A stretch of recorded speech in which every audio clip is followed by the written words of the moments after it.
Okay, we're recording now. We can start. Thank you. Okay, so we complete a roll call, so we'll do the Pledge of Allegiance. I pledge the allegiance to the flag of the United States of America and to the republic for which it stands, one nation, under God, indivisible, with liberty and justice for all. Thank you. I better pull up my agenda because I am so behind here. I entertain a motion to accept the consent agenda. So moved. Second. Hey, Alexander, Yes. Henry, Yes. Lentine, Yes. Lewis, Yes. Nelson, Yes. Thomas, Yes. Erskine. Okay, reports. Mayor, do you have a report? I'd be happy to come in as we go along. Thank you. Okay, Chief Newman, do you have a report? Just real briefly on COVID-19. Our Richmond Heights firefighters are working around the clock to keep the city safe. Our dispatchers screen the 911 callers for COVID-19 symptoms to alert responders. PPE is warned to limit the exposure of each responder. Since March 26th, Richmond Heights firefighters have responded to 137 possible COVID-19 calls. Of the 137 calls, 26 were suspected COVID-19, and one has been a confirmed COVID-19 case. Based on information provided by the Cuyahoga County Board of Health, as of April 24th, there are 24 to 42 confirmed cases of COVID-19 in the 4443 zip code area.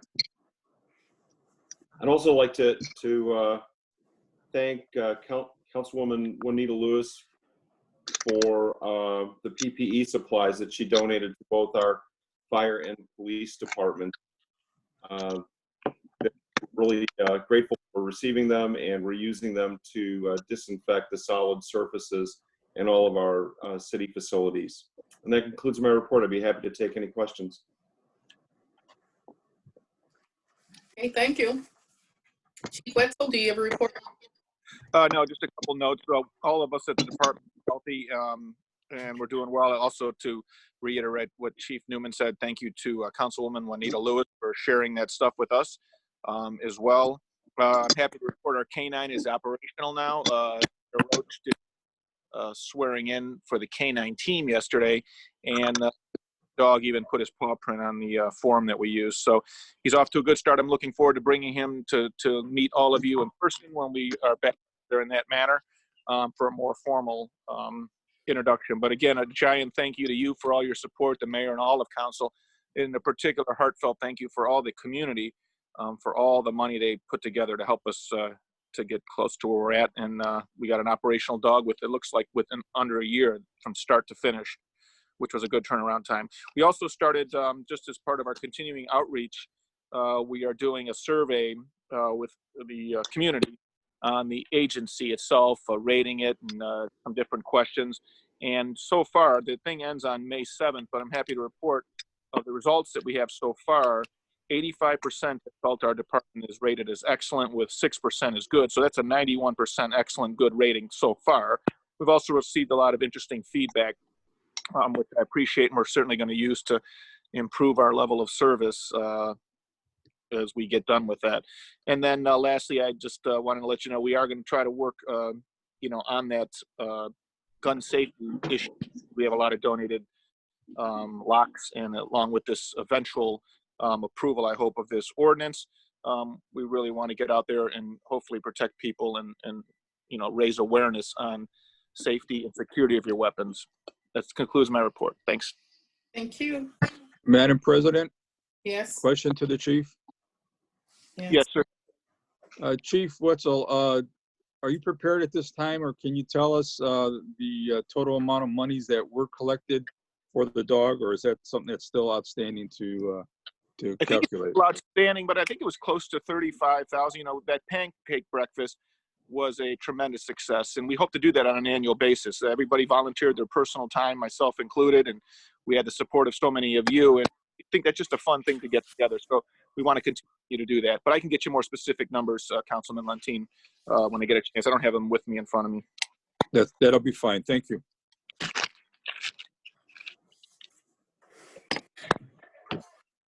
Thank you. Building Commissioner Jim Uranker. Thank you, Madam President, Mayor Roach, members of the council and the community. I just have one item to notify everyone about. We received a notice from Lyndhurst Municipal Court that a judgment was rendered in the favor of City of Richmond Heights against Hillbrook Club or Loganberry LLC in the amount of $63,000. And it's going to continue to accrue at $1,000 per day for each day that the defendant fails to appear. So it's a judgment against for failure to appear for the citations that were issued back in 2018. Good And news. Go on. I said that was good news. Yeah, that is good news. We were advised to file liens on the properties, so we'll see where that goes. Okay. And that's all I have to report. And I'd be happy to take anyone's questions. Okay. Thank you. I have a question, Madam Chairman. Yes. That $63,000, is that collectible? I mean, are we going to be able to collect that?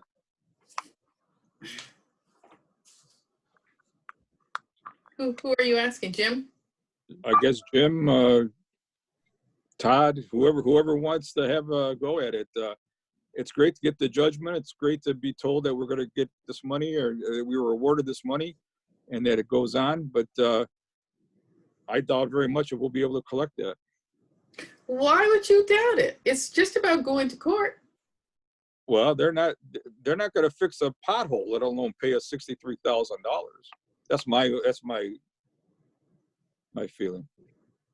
I would think, Jim, do you think that? my personal opinion is they'd find it on a title search when it comes to closing, and the potential to collect would be at a transfer. I mean, I don't think they're not going to come out and write us a check for $63,000, that's for sure. Yeah, I agree. And that was my point. So it's good news, but it's bittersweet. Finance Director Jim Technip. Thank you. To keep with the COVID-19 theme, I wanted to keep council informed of two developing losses of municipal income tax revenues. These have been reported to myself and the mayor over the last couple days. Both of these revenues are a direct result of flattening or lowering the COVID-19 curve. The first one, as the mayor mentioned earlier this evening, is a company that's located in Richmond Heights has requested a $70,000 refund of its estimated prepaid municipal net profit taxes. I've asked the Regional Income Tax Agency to further investigate and review this refund or request. I will have more information upon their review of this. Secondly, the city received notification of a facility closing in the city of Richmond Heights. And this is also due to the COVID-19 epidemic. The company and its 52 full-time employees will close its doors in mid-May. This year's loss of municipal income tax revenue will be between $80,000 and $100,000. And this basically concludes my report of significant and current financial and economic developments in the city of Richmond Heights this evening. Okay, thank you.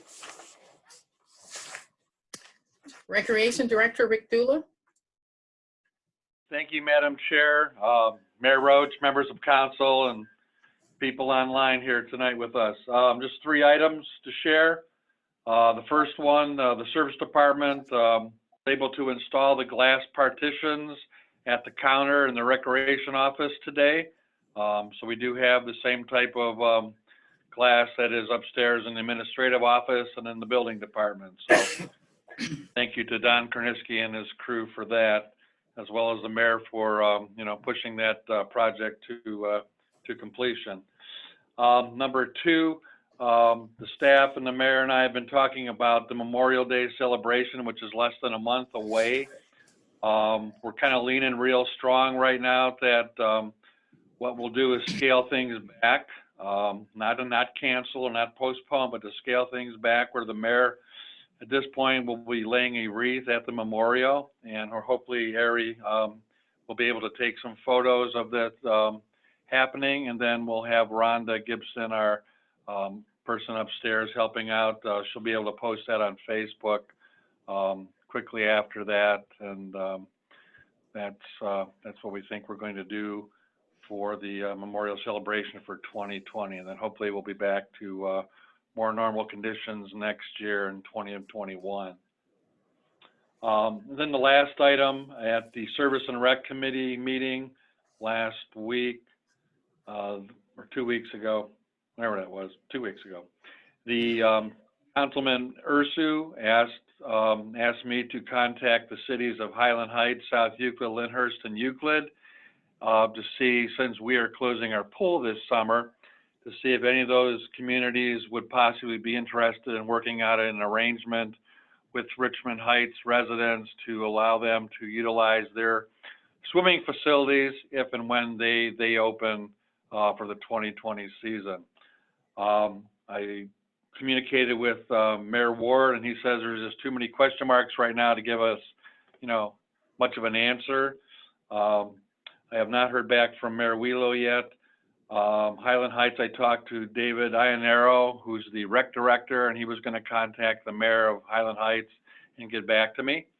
And then I communicated with Max Stevens, the recreation director for the city of Euclid, and he indicated to me today that they would be happy to try to work out something if they're allowed to be open, to allow Richmond Heights residents to come up with an agreement to utilize the Euclid pools during the summer of 2020 if the pools are allowed to be open. So looks like there may be an option for our residents to swim someplace if swimming pools are allowed to open this summer. So that is what I have to share tonight. If there's any questions, I'll be happy to answer them. I have a comment. I thought the whole point behind us closing our pool was to keep down the opportunity for contagion. If you go get it across the street or across the road or next door, and you bring it back into Richmond Heights, you still got it. So we're not helping our situation. Where's that logic coming from? I don't get it. Well, Madam President, Yes? one would presume that the only way that Euclid would be able to open was that the state of Ohio concluded that swimming facilities like that were available for recreation and use across the state or in different counties. So I think it's, I'm glad that Rick checked that out, but one also would presume that Euclid, if they're going to open, it would be legal to do so, and that the threat of contagion would perhaps be dissipated by the warm summer weather, which I think the FDA is getting more and more evidence that is, in fact, killing the virus in some of the warmer climes. So hopefully that'll continue to be the basis. And Euclid, as a big city, probably has more flexibility in their resources and can open a pool. If we get the word from the state of Ohio that it's okay to swim, I think we've talked about in our committee meetings that it'd be pretty tough for us to do that midstream, but maybe Euclid could. So I think it's worth a try. That's all. That was worth a try, but I wouldn't try. Okay, you got my point of view here. So thanks Thank you, for that Madam try. Pardon me? I said, thank you, Madam President. Thank you. Sounds like, Eloise, you're not going to be jumping in the pool anytime soon. Be a cold day in hell if I jumped in anybody's pool. I'd rather go jump in Lake Erie first. It just doesn't make any sense. Lake Erie, yeah, that's an idea. Yeah, that's what you would think is more water there. Economic Development Director, Brian Glaser. Council President Henry, Mayor Roach, members of council and members of the community. Just to follow up on the finance director's report on on that closing of the company in Richmond Heights. I mean, it was reported in Crane's Cleveland Business today that online that it's a constant aviation, and they provide maintenance to aircraft, basically for FlexJet. And for all of us who have driven by the airport lately, you see, I don't know, 20, 25 aircraft parked out there. When I first reached out to FlexJet a couple weeks ago, they said they were taking the opportunity to do the maintenance on these planes. Apparently the maintenance has been completed, and so there's no more work left for constant aviation. I've reached out to them today and waiting for a call back.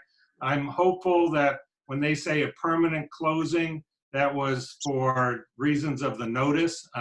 They're required to give a notice when they do mass layoff. Any company is required to give a notice when they do mass layoffs.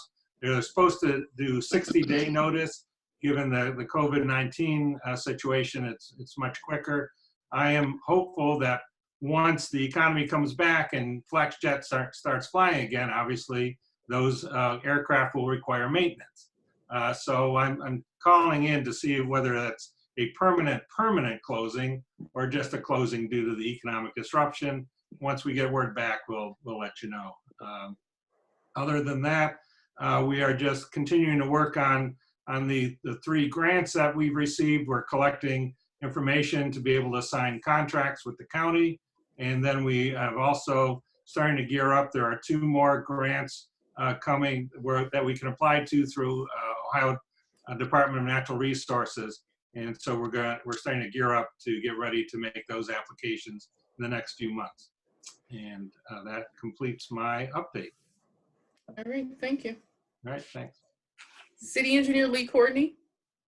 Not much, Madam President. The crack filling crew from last year's contract finished at the north end of town, and yesterday they did most of Claymore. They only have about 1 more day of work, and then we'll run out of quantity in last year's contract, and the following work will come under this year's program. Okay. Thank you. Service Director Donald Korniski. Thank you, Madam President. I don't have a report tonight, but I will be glad to answer any questions that you might have. Thank you. Madam Chairman, Yes. just a comment to Don and his crew. The last couple of meetings, you may have remembered me complaining about the bridge that is between City Hall and the school off of Highland Road. The shape of it, not only did they repair it, they took down the wood and the rotten wood, put up new boards, they painted it. They also cut back some of the brush that was immediately approaching onto that railing. And I think it looks 100% better, if not more. I want to thank Don and his men for doing such a great job. And these little things mean a lot to a city. Thank you so much, Don. Thank you, Mr. Latina. I'll pass that on. Please do. Great. Okay. Move on to old business.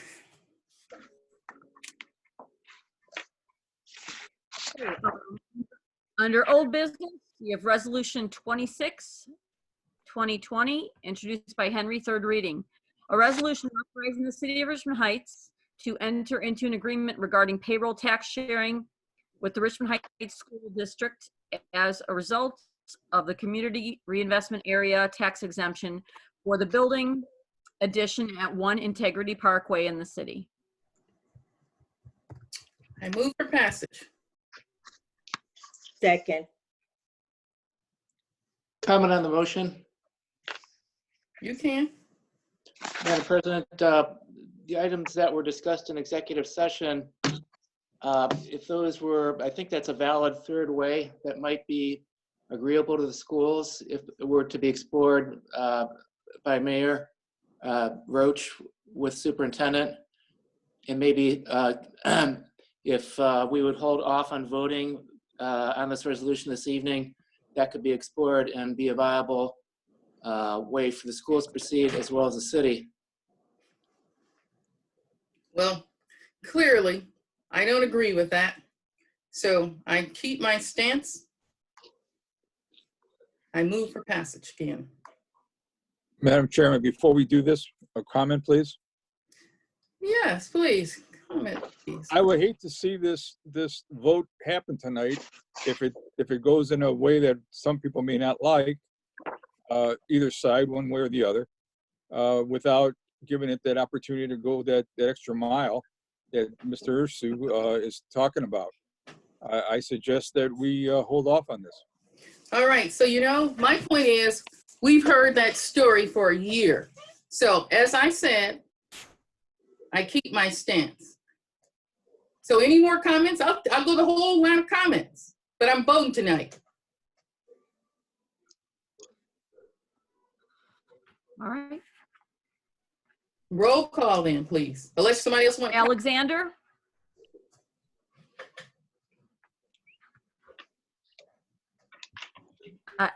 Alexander, did he say anything? I didn't hear him. No.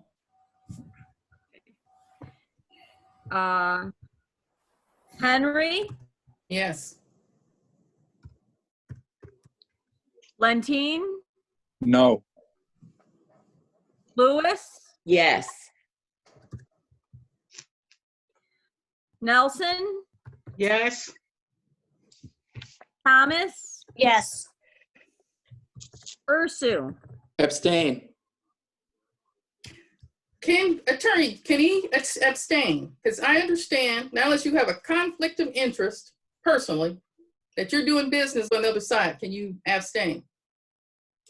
Mr. Hunt? That has generally been my advice, and when someone abstains, they really should give a reason for abstention. All right, so, okay. What's your reason if you want to abstain?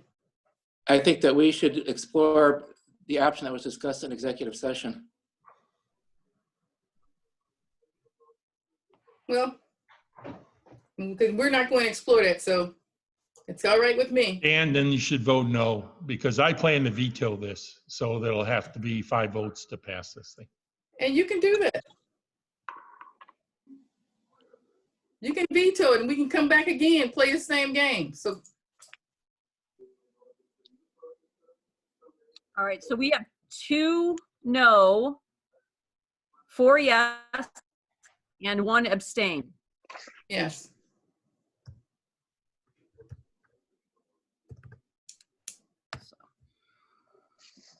So 2620, resolution 26-2020 passes. 4 for, 2 against, 1 abstain. Next, please. Next is Resolution 41, 2020, introduced by Henry, second reading. A resolution authorizing the mayor to enter into an agreement for financial and development consulting services for the proposed Bell Oaks development projects with Gateway Consultants Group Incorporated and Diperna Advisors. So this is holding for a second reading. Okay. Please. We have Resolution 44, 2020, introduced by Lentine, first reading. A resolution authorizing the mayor to enter into an agreement with Warren Fire Equipment for the purchase of 12 sets of protective gear for structural firefighting for the Division of Fire. Madam Chairman, this has been through the Safety Committee of Council, and I also believe it's been through the Finance Committee of Council. With that, I would like the chief to maybe make a comment or two, if he would, please. Please. Thank you, Councilman Lentine. This was a budgeted expense. It's part of a 2-year project under NFPA 1851. Structural firefighting equipment needs to be replaced on a 10-year basis. The gear that we have now actually has seen a lot of structural incidents, and the cost of repairs are exceeding the value of the gear. That concludes. Madam Chairman, I'd like to make a recommendation to council for suspension of the rules. Second motion. Alexander? Yes. Henry? Yes. Lentine? Yes. Lewis, Yes. Nelson, Yes. Thomas, Ursu. Yes. Move for passage. Second. Alexander, Yes. Henry, Yes. Fontaine, Yes. Lewis, Yes. Nelson, Yes. Thomas, Ursu. Yes. Question, is there a reason why we can't, or I can't hear Thomas's, Kim is muted. I'm watching her say yes with her mouth. But Yes. I see Thank you, Betsy. I'm actually on my computer as well, so thank you. Sure. So, Resolution 44 passes and Ordinance 45, 2020, introduced by Lentine, first reading. An ordinance amending Section 549.06, failure to secure dangerous ordinance of the codified ordinances to add provisions for securing firearms or other deadly weapons and declaring an emergency. We are going to hold this on the first reading also. Ordinance 46, 2020, introduced first reading. An ordinance enacting new section 521.12, disinfectant measures required for business establishments with walk-in customers of the codified ordinances and declaring an emergency. You're going to hold that on the first reading also.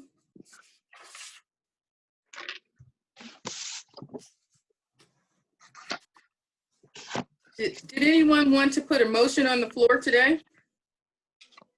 Yes, I would All right.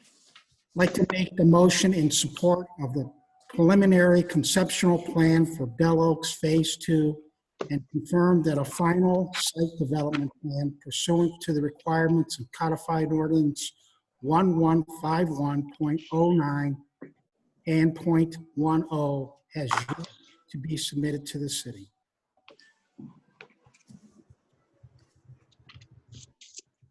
I second it. Alexander, Yes. Henry, Yes. Fontaine, yes. Lewis, Yes. Nelson, Yes. Thomas, Yes. Ursu. Yes. Is there anything else to go before the council? Are there any questions or comments that you received from the audience? No, I did not receive any emails or questions. Okay, and all right then. From the council, is there anything else to go before council? Right, thank you. The meeting is adjourned. Thank you, Madam Chair. Good night. Thank you. Good night.